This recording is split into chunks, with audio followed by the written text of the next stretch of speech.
조간 브리핑입니다. 중앙일보는 미국 시장금리 급등에 국내 채권 개미액 시름이 깊어지고 있다고 보도했습니다. 10년 만기 미국 국채금리가 16년 만에 최고 수준으로 뛰면서 개인 투자자들이 손실을 보고 있습니다. 월스트리트 저널에 따르면 현지 시간 21일 10년 만기 미국 국채의 금리는 연초보다 0.457%포인트 오른 연 4.336%에 마감했습니다.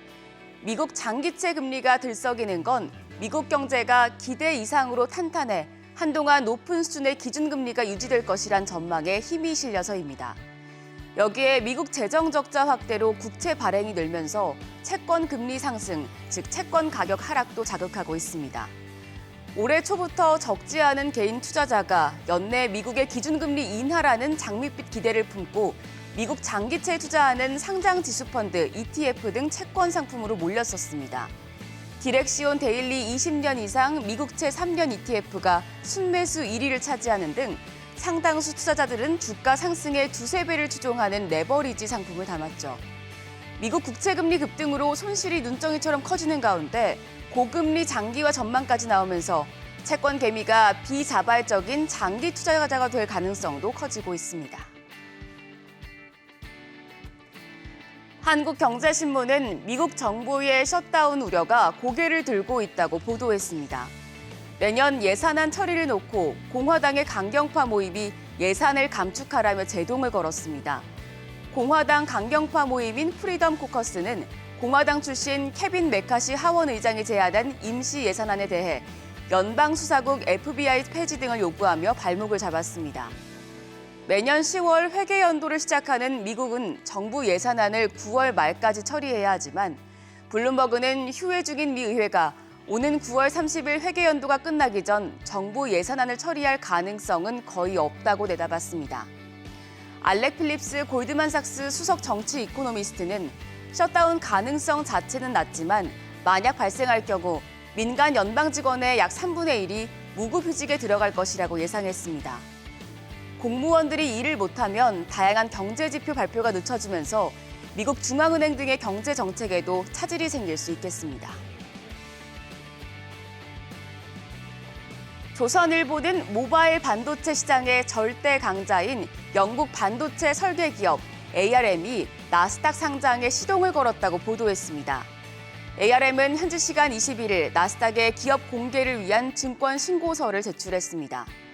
블룸버그 통신은 ARM이 정확한 주식 매각 조건을 공개하지 않아 기업 가치를 가늠하긴 어렵지만 600억에서 700억 달러, 약 94조 원 규모일 것이라며 ARM의 최종 가치는 투자자들이 최근의 인공지능 AI 열풍에 얼마나 투자하기를 원하는지에 따라 결정될 것이라고 분석했습니다.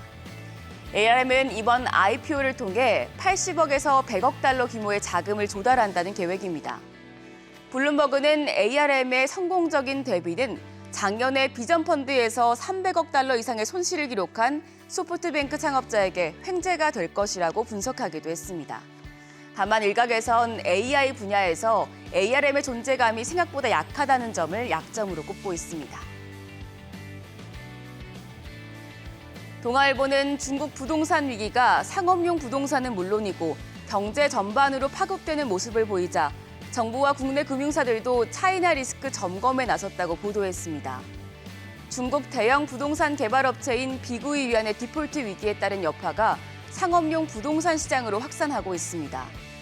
대만 중앙통신사는 글로벌 부동산 서비스 업체 세빌스 자료를 인용해 베이징의 올 2분기 공실률이 18.3%를 기록해 13년 만에 가장 높은 수준이라고 전했습니다. 중국 최대 정보기술 중심 도시인 광둥성 선전의 공실률은 20.3%, 경제 수도로 불리는 상하이는 18.7%, 제조업 중심 도시인 광저우는 17.5%를 나타냈습니다. 중국 부동산 위기에 국내 4대 시중은행은 관련 위험 노출액을 점검하고 나섰습니다. 최근 디폴트 위기에 빠진 비구이 위안과 미국의 파산 보호를 신청한 헝다그룹 등과 관련해 보유한 자산이 있는지를 확인하고 일부 은행은 중국 법인의 상업용 부동산 위험 노출액 전반을 조사 중입니다. 다만 금융당국은 중국의 부동산 시장 불안이 국내 금융시장에 직접적인 영향을 미치지는 않을 것으로 보고 있습니다.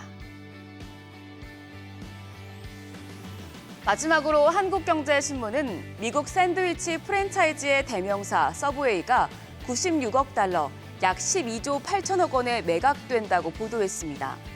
월스트리트 저널은 내부 소식통을 인용해 미국의 사모투자펀드 운용사인 로아크 캐피털이 이번 주 내에 서브웨이를 인수하는 계약을 마무리할 수 있다고 전했습니다. 서브웨이는 1972년 미국 코네티컷주 밀퍼드에서 창업자 프레드 델루카가 17세에 시작한 샌드위치 프랜차이즈인데요. 2012년 전 세계 매출 180억 달러를 달성하며 정점을 찍었지만 지난 10여 년간 새로운 샌드위치 라이벌 업체가 등장하며 어려움을 겪었었습니다.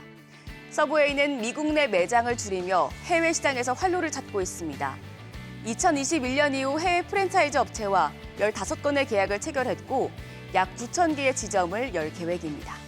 지금까지 조간 브리핑이었습니다.